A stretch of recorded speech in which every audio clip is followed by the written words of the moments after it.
I always enjoy being here, primarily because the introduction gets better and better every year. I would just about say that I keep coming back just for the introduction. It makes me feel great, but on a more serious note, I want to thank Mrs. Ackerman, which I'll do in a minute. We'll round of applause in a minute.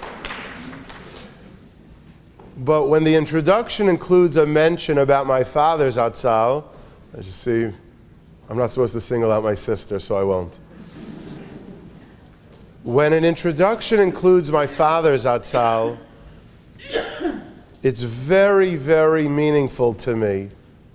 And for that, I thank the Agudas Yisrael of America. It just means a great deal to me to hear his name. And I hope I could bring about a Kiddush Hashem B'Rabim. Our Achsanya, the one who makes the learning possible every year, is of course the Agudas Yisrael of America. And we have to have a tremendous, tremendous Hakaras HaTov and appreciation to the Aguda. Look around, there are hundreds of women here. It's the summer just began. What a credit it is to you that you're thirsting for the Dvar Hashem. And our Achsanya, our host, the Aguda, creates that year after year. And don't forget the appreciation we should have for them. And of course, none of this would be possible. I mention every year. And of course, when you see her, stop and say thank you from the bottom of your heart. Now you could give a round of applause. The one who makes it possible. Some chose to give a standing ovation. The one who made it possible is Mrs. Fagi Ackerman.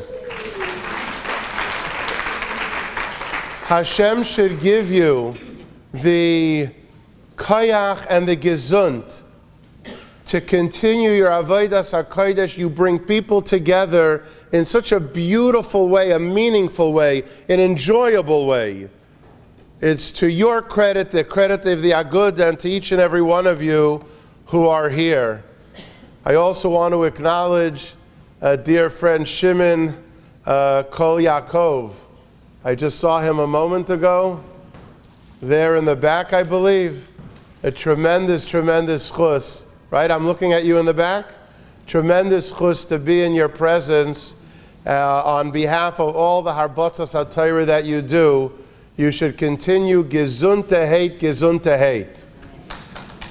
The topic, and I'm looking around so many people that I'm familiar with, thank you for coming. The topic, what does that mean? And it's the first one of the season. Control and connection, what does that mean? Maybe a humorous story best explains the two sides of the same coin. There were two yeshiva boys riding on a motorcycle, and a police officer was sure that I'm going to follow them and I'm going to catch them doing something illegal. Rabbi said he followed them, these two yeshiva boys, for an hour. And on the motorcycle, these two yeshiva bachrim did everything kedasu kedin. They stopped, they yielded. I mean, to the letter of the law, they were perfect. You could only imagine how much that bothered the police officer. He's looking to catch these two boys with some infraction, and yet for an hour, they're perfect. Everything they did right, the two boys on the motorcycle. Finally, he's exasperated. He pulls the two boys over and he says, I've been following you two on the motorcycle. I've been wanting to give you and slap you with a ticket for an infraction. And you've done everything perfect. How do you do that? And the two answered, because God is with us on the motorcycle. He said, aha, 3 on a motorcycle. Now that's an infraction.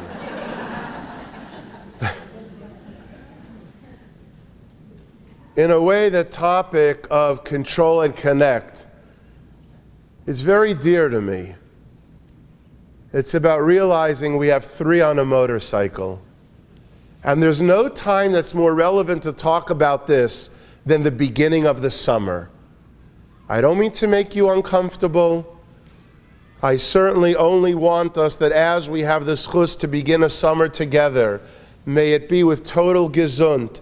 May it re-energize, give us yishuv hadas, harchavas hadas, to start Elul and the Yomim Noraim. But make no mistake, whether you drive a car, a motorcycle, you walk, whatever it is, you better realize, especially in the summer, that there are three on the motorcycle. We don't make a move without the Ribbono Shel Olam. Everything we have is because of him with the capital H. And never, ever, ever forget it.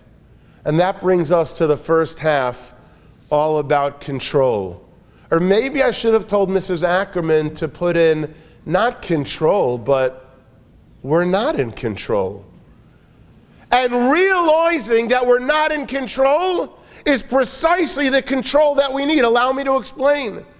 They say a Maisa that Hasidic Rebbe was in a car in the passenger seat, and he says to the driver, I notice that here in the passenger seat where I'm sitting, there's like a little steering wheel, like a Fisher-Price, a toy wheel. What's up with that? The driver says, you know, I'm a driver. When I bring my little son, he's 7, he likes sitting 8 in that seat, and he goes like that with the little wheel. It makes him feel like he's in control. So he looks at the driver, and the Hasidic Rebbe says, and you with the big wheel, you think you're in control? Never think that.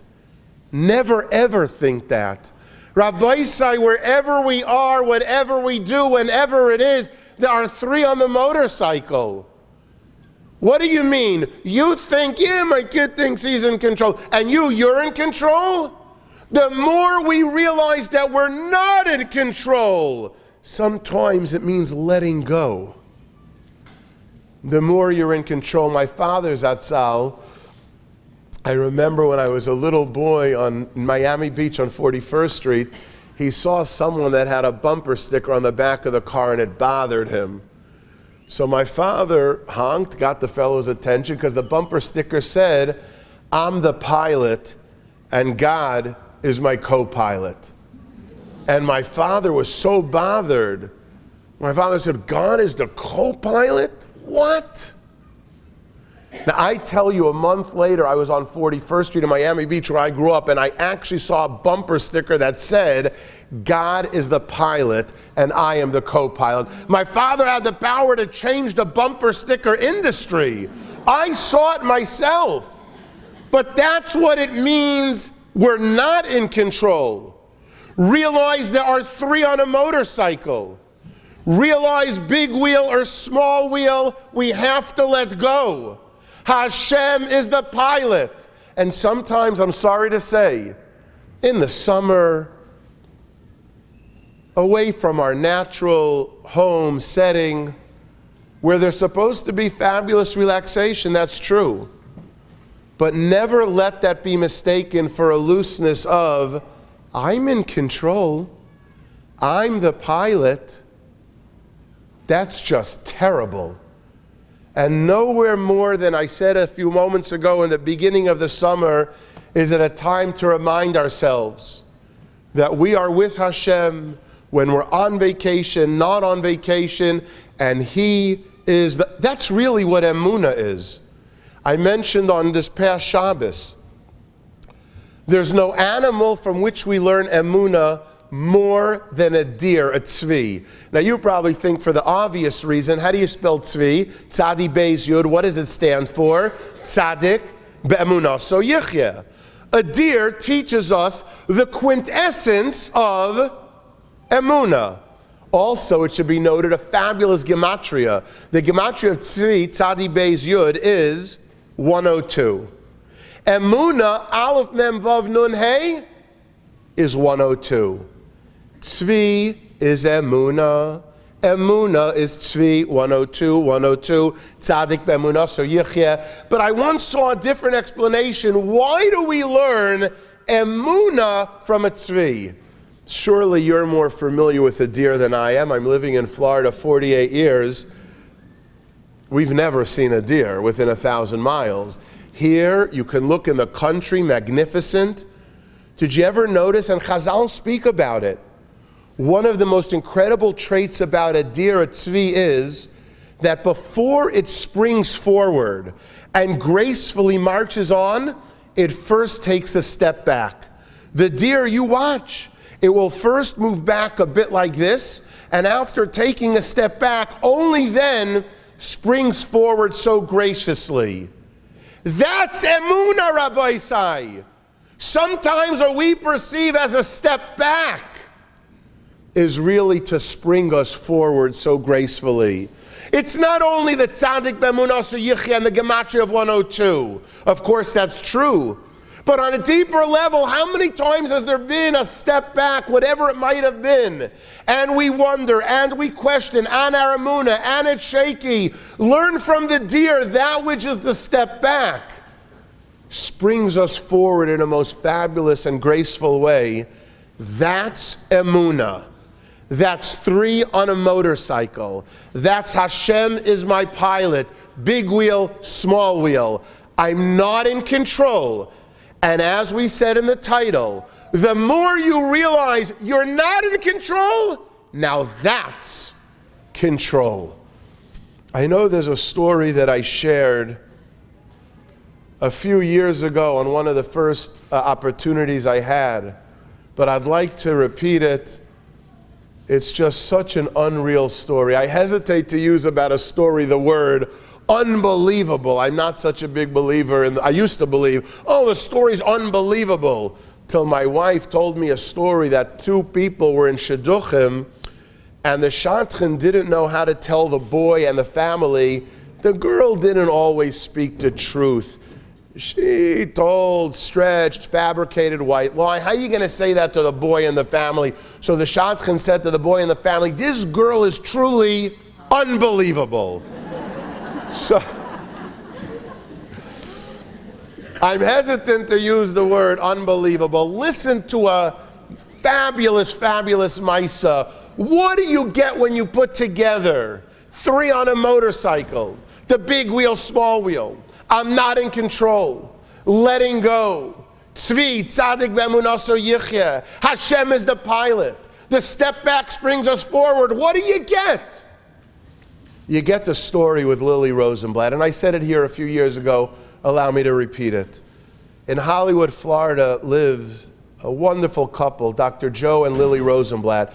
Joe Rosenblatt is a top oncologist, a big Kiddush Hashem, which actually will lead us to the second half of our talk, that of connection, but that's not yet.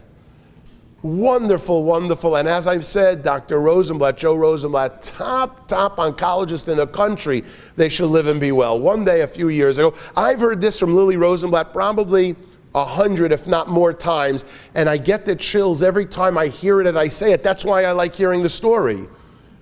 She's driving on 95 southbound, 2 lanes away from her, there's a car that's for sale. How does she know that? It's beaten up, it's a pile of junk, a pile of metal. The car is so dirty that in the dirt, the owner wrote, for sale call.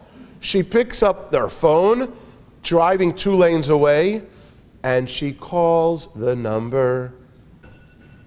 She always says to me why I called, I'll never know. Joe and I, we had new cars, beautiful cars. I didn't need a car like that, a heap of metal. I'll never know why I called, but I did. Fellow picks up and she says, I'm driving 2 lanes away. I see you're selling the car. So tell me, why are you selling the car? Now, the person should have said to her, lady, you want the car? Ask me about the engine, the windshield wipers. It's none of your business. I'll never know why I asked him, but I did. And then fellow starts to cry. Let me tell you, lady, why I'm selling my car.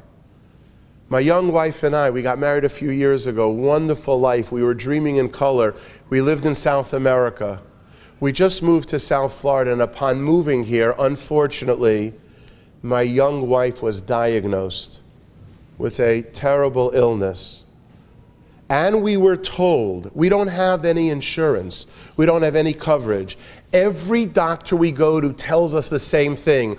The only one who has a chance of saving the life of your young wife is an oncologist named Dr. Joe Rosenblatt. So we're selling the car so that we can have enough money to save the life of my young wife with Joe Rosenblatt. And Lily says, Joe is my husband. Save your car, go pick up your wife. I'm going to call Joe right now. He works in the University of Miami, Sylvester Center. Drive your wife, and my husband will meet her, take her as a patient, free of charge, and Baruch Hashem, as a messenger of Hashem, as a messenger of the pilot, as a messenger of the one who's really in control and running the world, he was able to save the life of the man's young wife. Maisa shahaya kach haya. Because sometimes what a person perceives as the step back, like the tree of tzaddik bemunaso yichye, is to so beautifully and graciously spring us forward.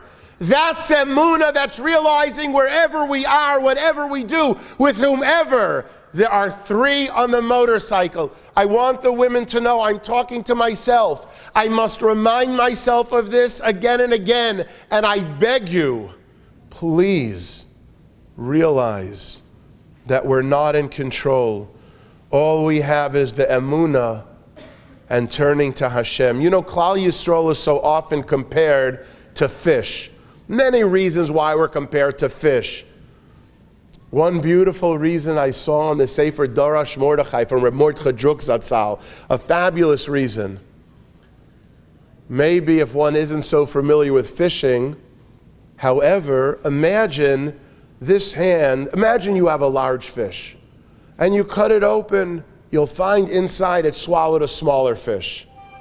You'll almost always find the smaller fish has the head by the tail, the back of the larger fish. Now that doesn't make sense, because if this hand represents the larger fish, and it's chasing its dinner, a smaller fish right here, and they're both being like this, then as soon as it swallows that smaller fish, the tail of the smaller fish should be at the back of the larger fish. It just swallowed it. How could it be the opposite?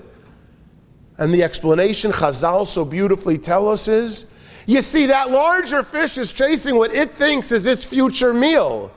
But out of nowhere, in the opposite direction, unexpectedly, a smaller fish comes right into the mouth of the larger fish, and since it came from the opposite direction, the head of the smaller fish is by the back, the tail of the larger fish. In other words, that fish was so sure that's where I'm getting the parnasa from, the meal from, my sustenance from, and yet inexplicably, it came from another direction. That's why Klal Yisrael is compared to dugim, to fish. We have to realize we're not in control, not big wheel, not small wheel, we're not the pilot. Emunah means Hashem is running the world, and that means that sometimes we're so sure this is the answer, that's the parnasa, it's got to be this deal. Inexplicably, out of nowhere, the check arrives, the envelope arrives, the phone call comes. I don't believe it. I think kids today call it HP. And no, that's not Hewlett-Packard. It's Hashgacha Pratis. Do you and you and you and you and you make a move without HP? Just ask Lily Rosenblatt. Hashgacha Pratis means that realization. I am so sure that if this happens with this deal, with this thought, but what do you mean? But Hashem's in control, and inexplicably out of nowhere, and that's why Klal Yisrael is compared to dugim. We, Baruch Hashem, were given the tool with which to realize Hashem is in control.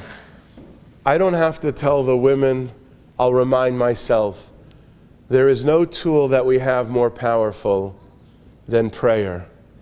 Might I say, not to put the onus on you, I still can't believe hundreds of women came out. I figured, I don't know that I've ever given the first one of the season. I thought, but the first one, it can't be that you're bored already. The summer just started. Ashreichem, Ashreichem, Ashreichem that you came. To me, it's mind-boggling. Just for the fact that you came, Zol geben sein with only Yiddish and Nachas. The power of prayer specifically for the Jewish woman. I know that I mentioned it a few years ago, and I'll say it over very quickly. I think it actually, speaking about Shimon Kol Yaakov, may have been recently a Torah bite on the Daily Dose. It may have been one of them. So I apologize if it sounds so familiar. You may have heard it there. But they say over a Maisa that a boy in Eretz Yisrael was doing things in yeshiva for which they had to throw him out. They didn't want to tell the mother. She was raising the child herself.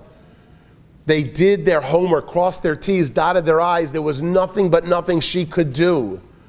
If there was anything at all, they would have told her, but there was nothing she could do. So why cause her unnecessary angst and pain? So they didn't tell the mother. The boy crossed the line. They expelled him from yeshiva. She came to the Anhola and said, why didn't you tell me? And the Anhola said, we crossed our T's, dotted our I's. There was nothing you could have done. If there was anything you could have done, we would have done. Nothing I could have done. I could have davened. You stopped me from davening. Let's go to Reb Michal Yehuda Lefkowitz, our Gadol Hador, passed away a few years ago, and let's ask Reb Michal Yehuda.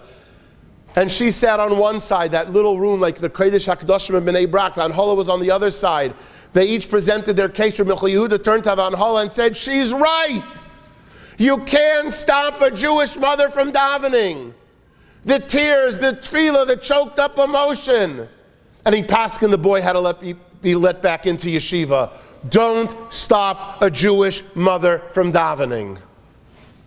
And that's the power of prayer, telling Hashem, you are in control. You know, some of you may be listening to this and saying, but I don't know how to daven. I don't know where they're up to. I don't know how to hold the siddur. I'm not going to. Really? But what about all the stories that we grew up in with the lady whose child wasn't well? She runs into the shul, rips open the Aron Kodesh, and she says, Rebbeinu Shalom, I don't know how to daven. I don't even know the Aleph Beis. I only know Aleph to Yud. Aleph Beis, Gimel, Dal, Hey, Vav, Zayin, Ches, Tes, Yud. There, I said it. Now you rearrange the letters into whatever prayer it's supposed to be. The Kotzker Rebbe used to say, Ein davar shalem kelev nishbar. There's nothing as whole as a broken heart. My father Zatzal used to say, Shir Hamalois, which one goes the highest? Mima makim, when it comes from that broken heart. And so that is the power of prayer. Can you do it, you ask? There is no name by which we are known more universally than the name Adam. Adam, by the way, has no plural. Isha, Noshim, Gever, no plural. You could be 3 or 103, a man, woman, child, you are in Adam. Ladies, what are the hidden letters behind Adam? Just tell me what they are. You hear them but don't see them. Behind the Aleph, Lamed Fei. Behind the Dalit, Lamed Saf. Behind the Mem, another Mem. Rearrange those 5 letters for me. Lamed Fei, Lamed Saf, Mem. Rearrange it, you get the word Mispalel.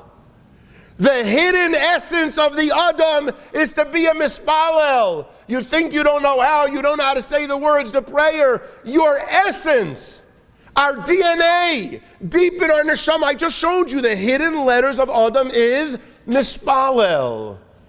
And nowhere is that power more poignant to show Hashem, you are in control, than with tefillah, and specifically the tefillah of the Nashim Sidkaniyos.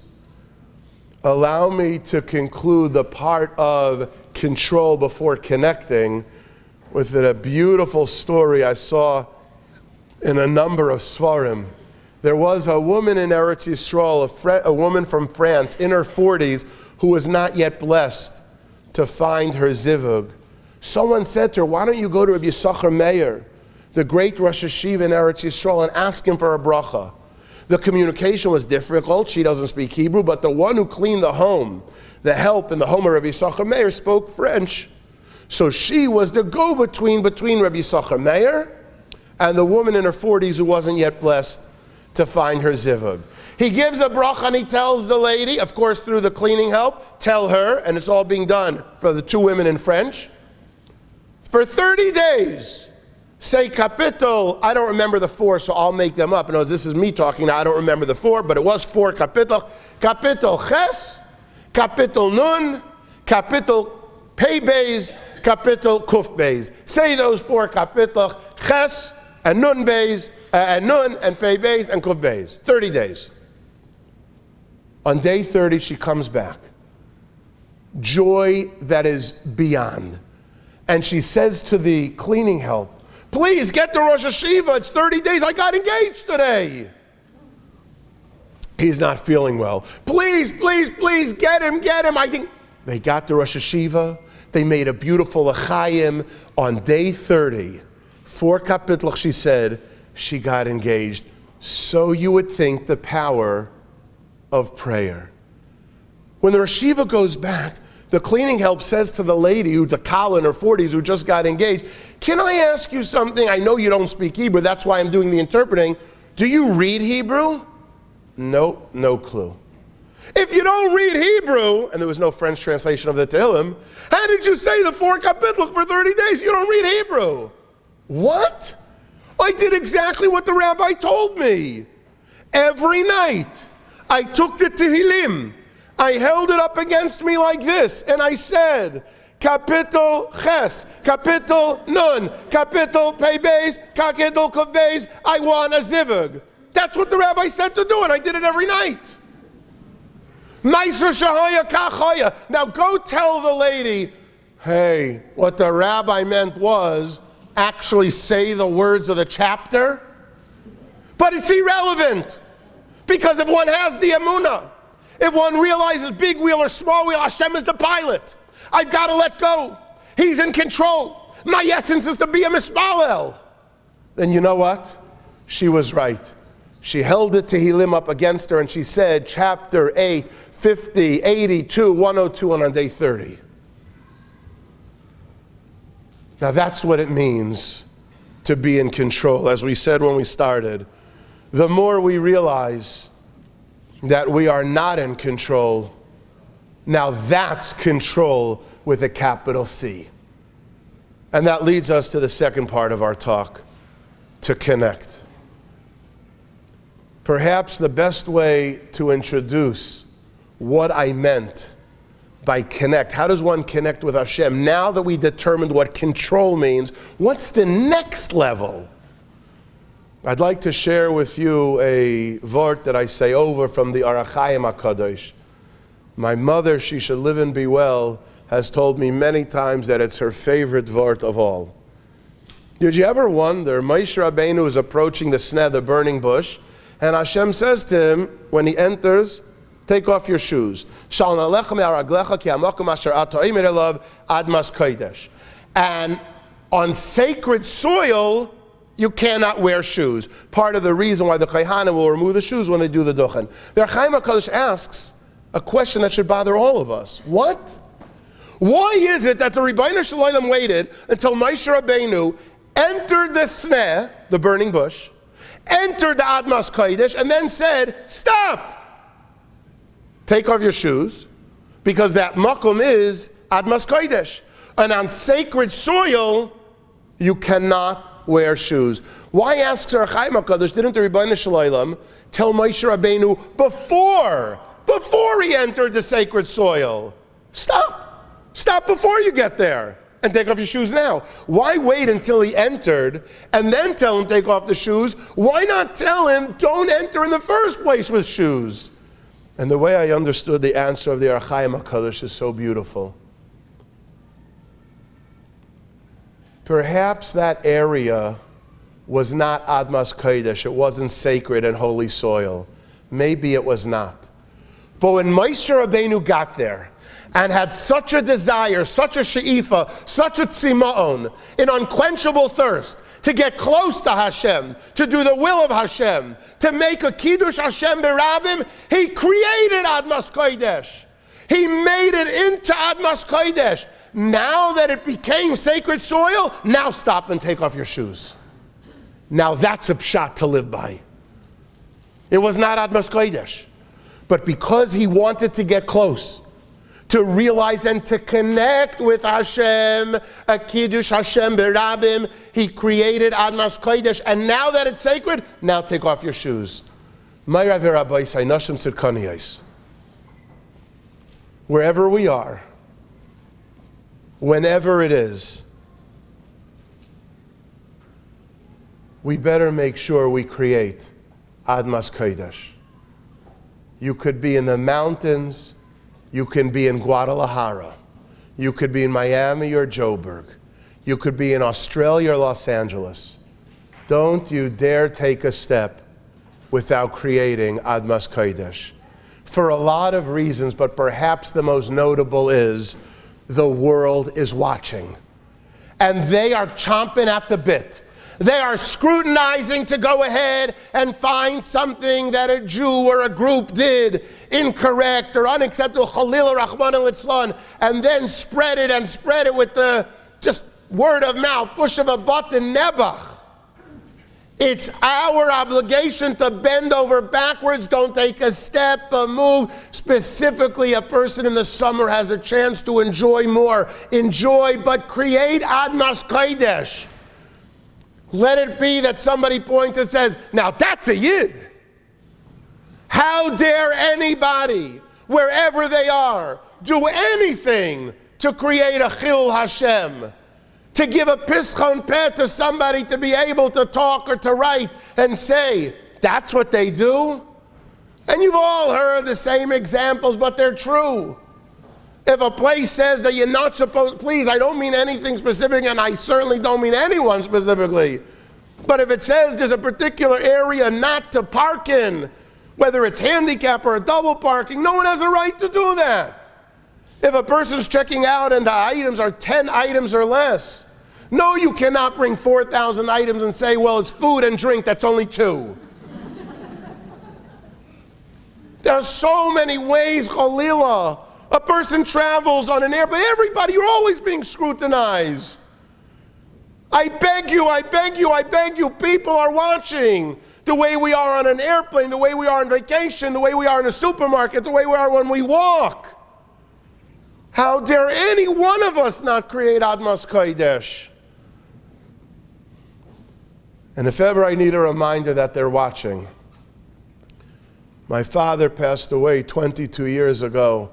On his first yard site, I was going from Miami Continental to Eretz Yisrael, a stopover in Newark. I was very, very emotional the first yards I was approaching. I was off to the side, waiting for the plane, the next part from Newark to Eretz Yisrael, and then I heard the words over the loudspeaker that you never want to hear. Rabbi Shapiro, please come to the nearest Continental counter. You just start saying Tehillim quickly. The emotion that I was supposed to go in the direction of a woman, I was able to see from the way she presented herself. She was obviously the top supervisor in Continental. She introduced herself as such. She says, give me your ticket. By now I'm saying Tehillim at warp speed. In front of me, she rips up my ticket. I was a ball of emotion. She prints out another one and says, have a nice flight. I said, what happened? She said, we bumped you and gave you a round-trip first-class ticket. I looked around for the hidden cameras. There were none. I said, do you care to explain? And she tells me, we oversold economy by 1 seat. Usually, the names are generated in a computer. I'm the only one who has the ability to do this. And one name that the computer generates is the one that we very fairly give the first-class ticket to. That's all the availability we have. As I was about to do it, I'm the chief supervisor. I'm the only one who has that ability. Do you see that lady over there? I said, yeah, that's the one who checked me in about 40 minutes ago. She said to me, stop. Let's bump Shapiro. I asked. The supervisor said she asked the other lady, why Shapiro? And the lady told the supervisor, because I checked in the entire flight, 300+ people. And when I gave Shapiro back his ticket, he was the first one who said, thank you very much, I appreciate it. And if he can do that, then make it a first-class ticket. I felt great. I looked at the supervisor. I said, how are you? It's nice to see you. And she says to me, Shapiro, don't push it. What does it take to create Admas Kodesh? What does it take to create sacred soil the world is watching? A thank you, a pleasantry, a nice word, letting someone go. What does it take? That's our way to deeply connect with the Ribbono Shel Olam. Our job in this world is marbe kvod shamayim berabim. And yes, it may not be so popular to talk about in the beginning of the summer. That's precisely why I chose the topic. Because after we've learned the art of who's really in control, it's time to spend the summer connecting on the deepest level. We'll be going places, we'll be going on vacation, we'll be meeting people, we'll be traveling, we'll be all over the place. Create Admas Kodesh. Make it sacred soil. Make a deep, meaningful connection with Hashem. Riboy Kvod Shamayim Berabim. Now that will be a meaningful summer. I just want to conclude with one Dvar Torah and then a final story. Chazal tell us in Parshas Kedoshim 3 words. The Ribbono Shel Olam says, Kedushasi lemala mi kedushaschem. What does that mean in English? My exaltedness and holiness, lemala, is greater than yours. Now one has to wonder, isn't that obvious? God is God, Hashem is Hashem, who are we? So what does Hashem mean? Kedushasi lemala mi kedushaschem. My kedusha is greater than your kedusha. Of course, who are we?